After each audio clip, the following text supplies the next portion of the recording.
On peut définir le karma par la loi de cause à effet, une loi inévitable du cosmos.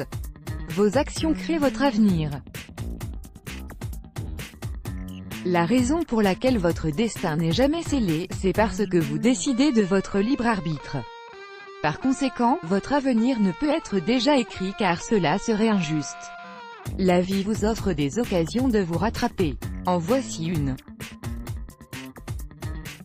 L'arbre de la vie. Le karma est un concept quelque peu abstrait pour beaucoup d'entre nous. On peut l'expliquer par un exemple très simple du quotidien.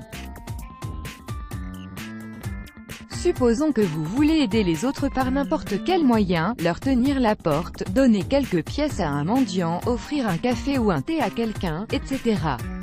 Deux questions se posent. Quelles sont les chances que la personne aidée vous rende l'appareil? Quelles sont les chances que votre bonne action crée une source d'énergie positive? Bien sûr, il existe également un karma négatif.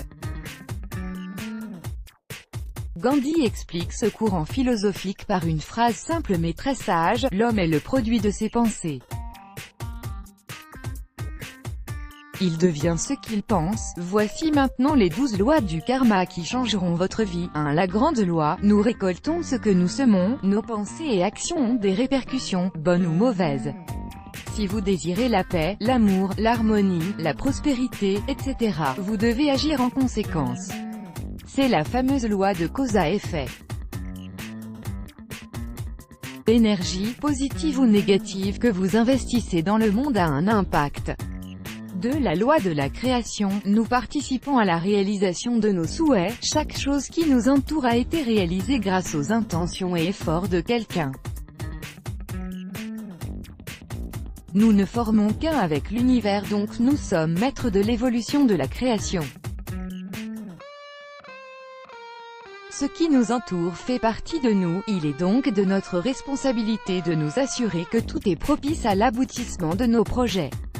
3. La loi de l'humilité. Acceptez les choses telles qu'elles sont car les refuser ne changera rien. L'acceptation est une vertu quasi universelle dans plusieurs systèmes de croyances.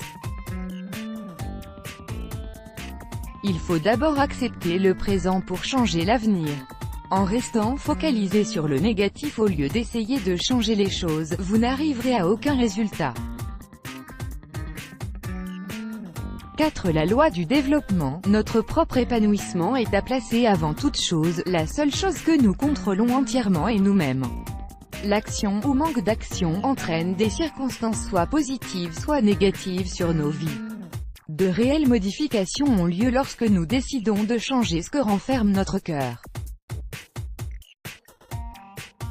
5. La loi de la responsabilité. Nos vies sont le fruit de nos actions et rien d'autre. Quand la vie de quelqu'un est perturbée, cela signifie généralement que tout ne va pas bien intérieurement. Pour mener un bon train de vie, adoptez des pensées saines et entourez-vous de bons éléments. 6. La loi de la connexion. Tout est lié dans l'univers, petit et grand. Notre passé, présent et futur sont connectés. C'est pour cela qu'il faut faire en sorte de changer ces liens si nous désirons vivre différemment. Faites de votre mieux pour améliorer votre vie et la rendre digne de vos attentes. 7. La loi de la concentration. Nous ne pouvons pas accomplir correctement deux choses à la fois. Pour grandir émotionnellement et spirituellement, il faut absolument bannir les pensées négatives et concentrer toute notre énergie dans la réalisation de nos plans.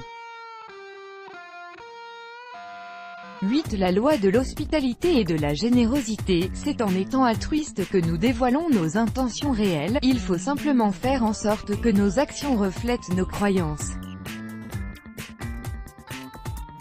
L'altruisme est une qualité qui exige que l'on s'adapte à autre chose que nous-mêmes. Si vous ne possédez pas cette vertu, il vous sera presque impossible de grandir spirituellement.